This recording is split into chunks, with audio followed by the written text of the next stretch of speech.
जे जुग चारे आर जा होर दसूनी होए नवां खंडां विच जाणीए नाल चले सब कोए चंगा नाम रखाए कै जस कीरत जगले जे तिस नदर न आवई तां बात न पुछे के कीटा अंदर कीट कर दोषी दोष दरे नानक निर्गुण गुण करे गुणवंतिया गुण दे तेहा कोई न सुझई जे तिस गुण कोए करे। जपजी साहब दी 7ਵੀਂ पौड़ी दे साहिब श्री गुरु नानक देव जी महाराज मनुख दी बुनियादी लालसा दा जिक्र करदे ने, चाहत दा, ख्वाहिश दा। प्राणा दे गहरे तल दे जीवन दी आस बड़ी प्रबल है, जीवन दी लालसा बड़ी प्रबल है। और ये हकीकत है कि जितनी प्रबल जीवन दी लालसा होवेगी उतना ही प्रबल मरण दा भय होवेगा।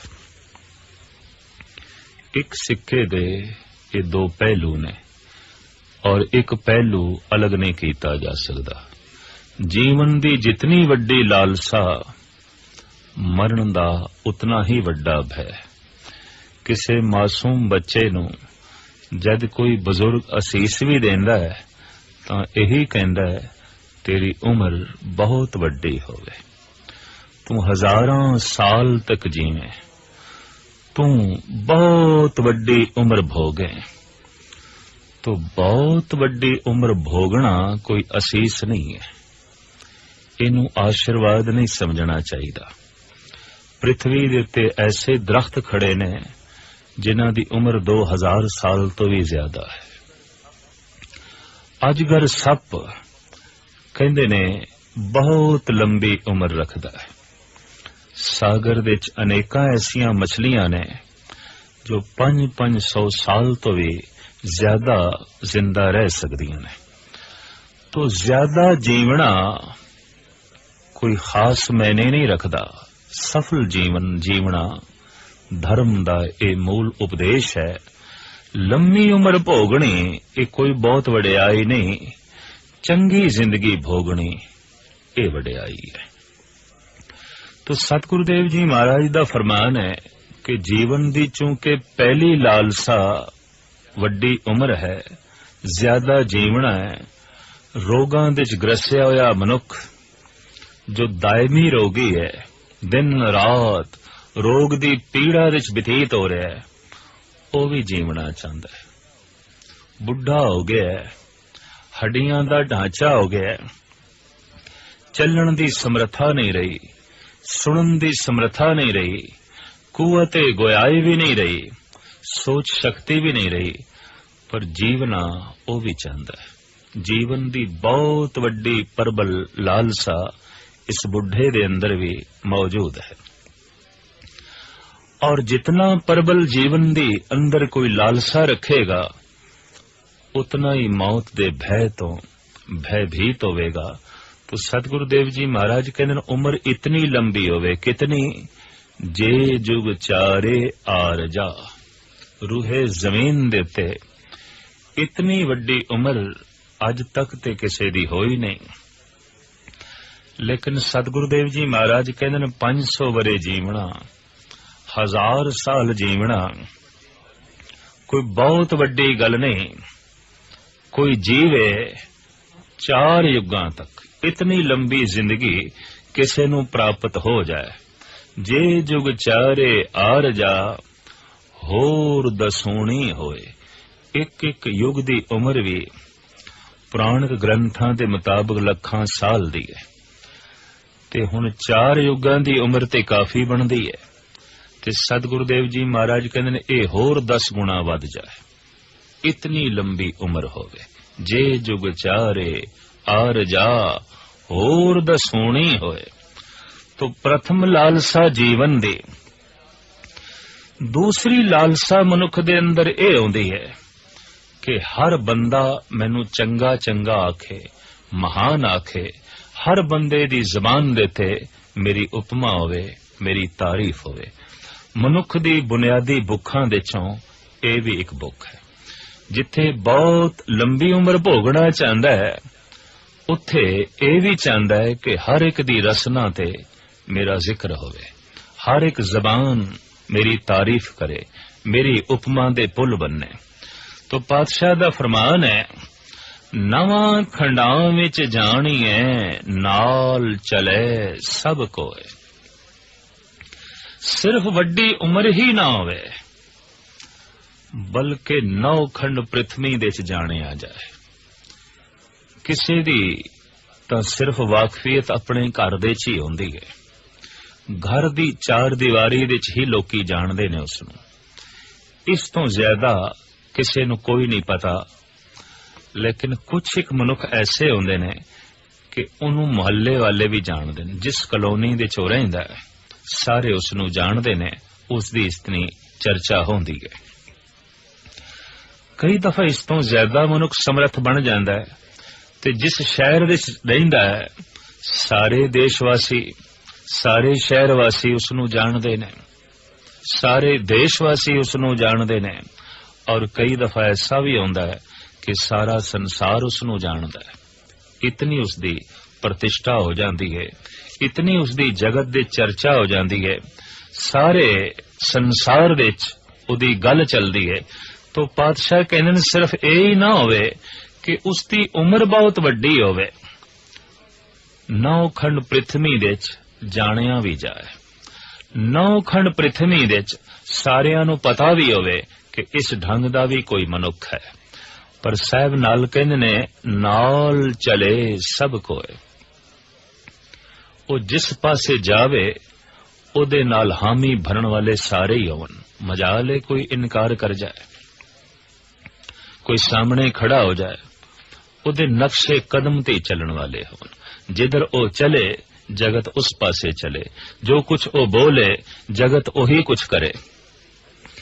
इतनी वड्डी कोई समर्था दा मालिक हो जाए, पातशाह कहने ने फिर होर भी उसदे कोल खूबियां होवन। चंगा नाव रखाए के जस की रत जग ले। इतना उसदा नाम चंगा हो जाए कि संसार दी हर जबान दे उत्ते उसदी कीर्ति होवे, उसदा जस होवे, उसदी महिमा होवे। महाराज कहते ने इतनियां खूबियां दा भी कोई मालिक बन जाए तां जे तिस नदर ना आवई तां वात ना पुछे के। जे परमात्मा दी निगाह दे थल्ले नहीं आया तां अगे किसे ने गल नहीं पुछनी। भाव जीवन व्यर्थ चला गया। मनुखां दी नजरां तो उच्चा उठना आसान है, परमात्मा दी निगाह दे थल्ले आ जाना औखा है, बहुत कठिन है। जीवन दी प्रबल लालसा इस गल दा सबूत है कि जीवन दे कोई पूर्णता प्राप्त नहीं हुई। जिस दिन पूर्णता प्राप्त हो जाती है जीवन दी लालसा खत्म हो जाती है। जिस दिन पूर्णता प्राप्त हो जाती है मरण दा भय भी खत्म हो जाता है। बुनियादी रूप ते भय मनुख दे अंदर इक्को ही है, मरण दा, होर कोई भय नहीं है। मनुख जद भी डरदा है मौत तो डरदा है। सप तो मनुख नहीं डरदा, सर्प दे अंदर छुपी हुई उसनू अपनी मौत दिखाई देंदी है, उस तो डरदा है। मनुख शेर तो नहीं डरदा, शेर दे अंदर उसनू अपनी मौत दिखाई देंदी है, इस वास्ते वो एक पासे हुंदा है।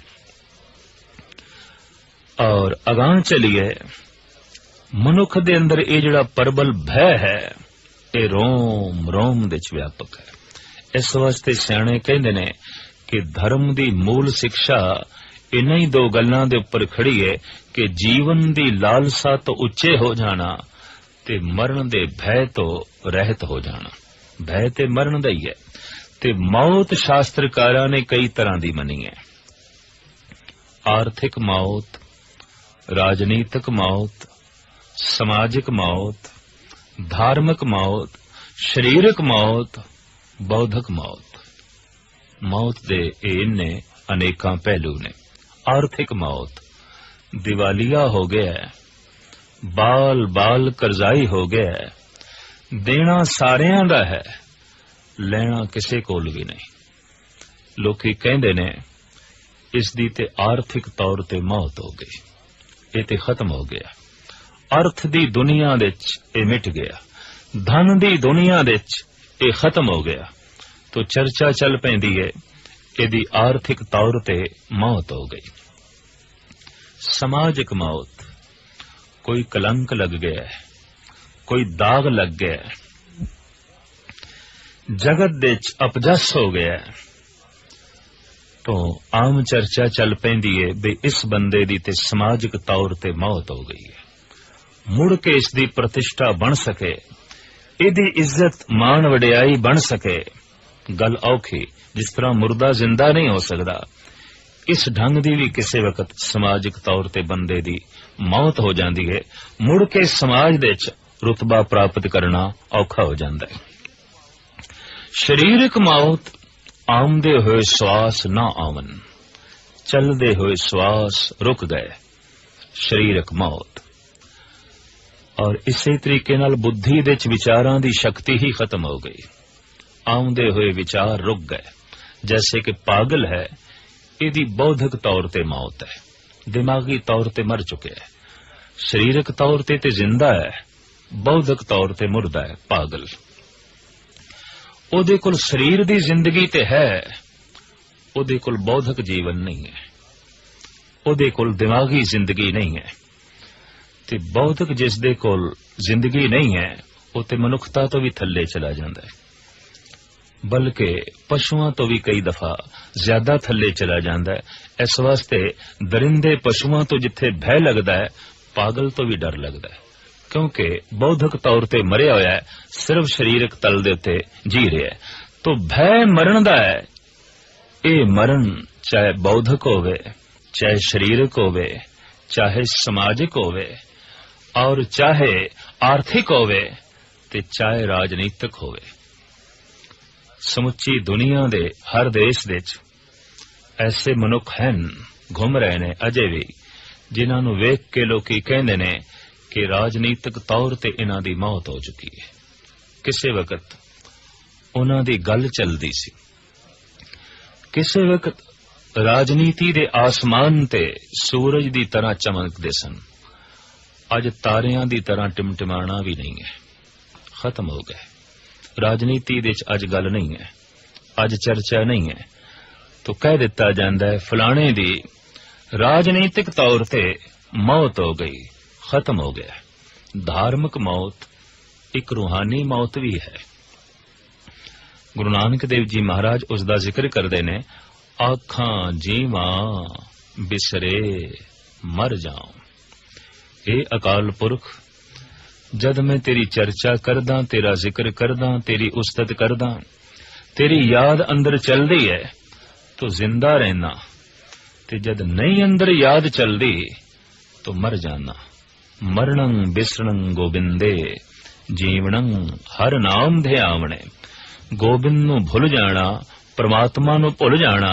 गुरु अर्जन देव जी महाराज भी कहंदे ने मौत है, पर रूहानी मौत, अध्यात्मक मौत। शरीरक तौर ते मनुख जिंदा होवे, बौद्धिक तौर ते मनुख जिंदा होवे, पर अंदर परमात्मा दा चिंतन ना होवे, तो सतपुरुष कहंदे ने ये रूहानी तौर ते मुर्दा है, ये धार्मिक तौर ते मरिया होया है। धर्म दी दुनिया दे ते ये बिल्कुल खत्म है, इहदी कोई गल नहीं है। तो भय मौत दा है, चाहे ये मौत राजनीतिक होवे, समाजिक होवे, धार्मिक होवे, शरीरक होवे या आर्थिक होवे, भय मौत तो ही लगता है। क्योंकि मौत दे मनुख मिटदा है, खत्म होंदा है, ते खत्म होना नहीं चाहता, कारण अधूरा है। अगर पूर्ण हो जाए तो फिर मौत आनंददायक बन जाती है। भगत सिरमौर श्री कबीर जी महाराज दा वाक, जिस मरने ते जग डरे, मेरे मन आनंद, मरने ही ते पाइए पूरन परमानंद। मौत क्यों आनंद बन गई?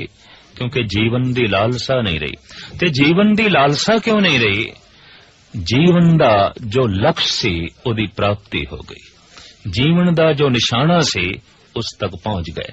जिंदगी दी जो मंजिल सी वो प्राप्त हो गई। जब टिकाणा मिल गया, घर तक पहुंच गए, ते हुण ये जिहड़ा जीवना है, इस मार्ग नूं की करिए? घर ते पहुंच के मनुख मार्ग तो किनारा कश हो जाता है, एक पासे हो जाता है। तो जिस दिन परमात्मा दी प्राप्ति हो जाती है, जीवन दी लालसा खत्म।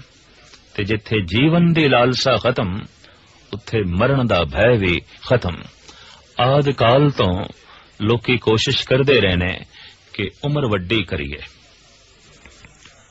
और इस तरह दा आबे हयात, इस तरह दे कुश्ते वैद लोग बनाते रहने जिहदे नाल मनुख वड्डी उम्र भोग सके।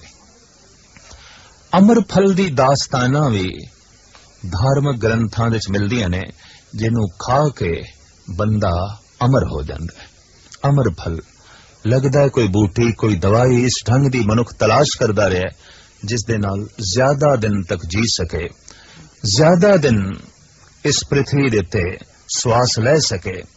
इस लालसा ने तरह तरह दी जड़ी बूटियां नूं जन्म दिता, कुश्तियां नूं जन्म दिता, आबे हयात दी तलाश करन दिते मनुख नूं मजबूर कीता, और अमर फल दी तलाश करन लगिया मनुख ने अपनी जिंदगी व्यतीत कीती। दूजे पासे जोगी श्वासां नूं रोक के बैठे ने, इस वास्ते उम्र लंबी करनी है, ज्यादा जी लईए। ते जीवना ते इस श्वास है, इस पूंजी नूं बचा लईए। पूंजी नूं अगर जमीन दे दफन ही कर दईए तो किसी कम दी नहीं है। ये ठीक है, पूंजी दा मनुख पूंजीपति बना रहिंदा है, लेकिन पूंजी किसे कम नहीं, न किसे दे कम आई, न अपने कम आई। श्वासां नूं रोक के जो बैठ गया है, जीवन व्यर्थ गवा रहा है, समा व्यर्थ जाया कर रहा है।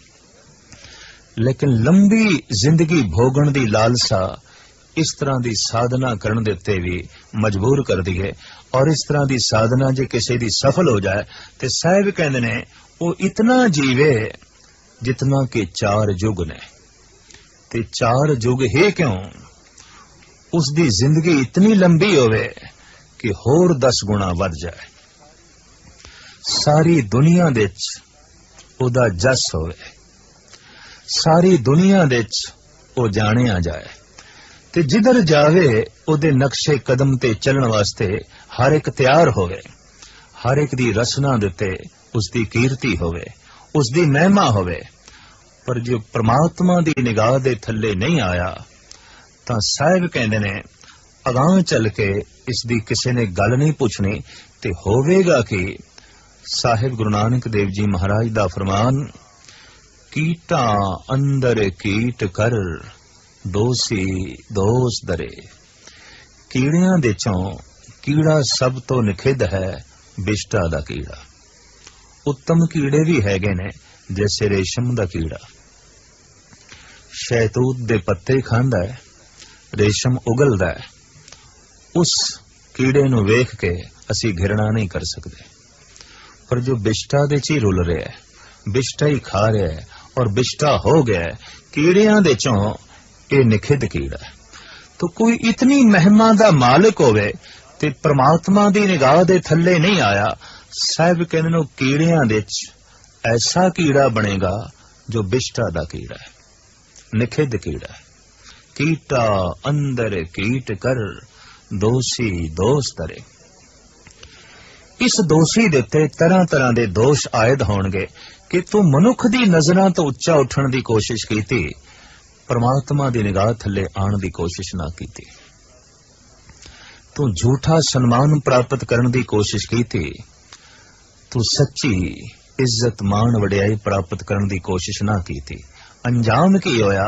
कीटा अंदर कीट कर दोषी दोष दरे। पर साहिब गुरु नानक देव जी महाराज अगे फरमान करदे ने, परमात्मा दे दरवाजे हमेशा लई किसे वास्ते बंद नहीं। अगर कोई द्वार ते दस्तक देवे, भावें मुद्दत बाद देवे, किसे वक्त भी देवे, परमात्मा द्वार खोलन नूं तैयार है। इस वास्ते सतगुरु कहंदे ने, नानक निर्गुण गुण करे, गुणवंतियां गुण दे।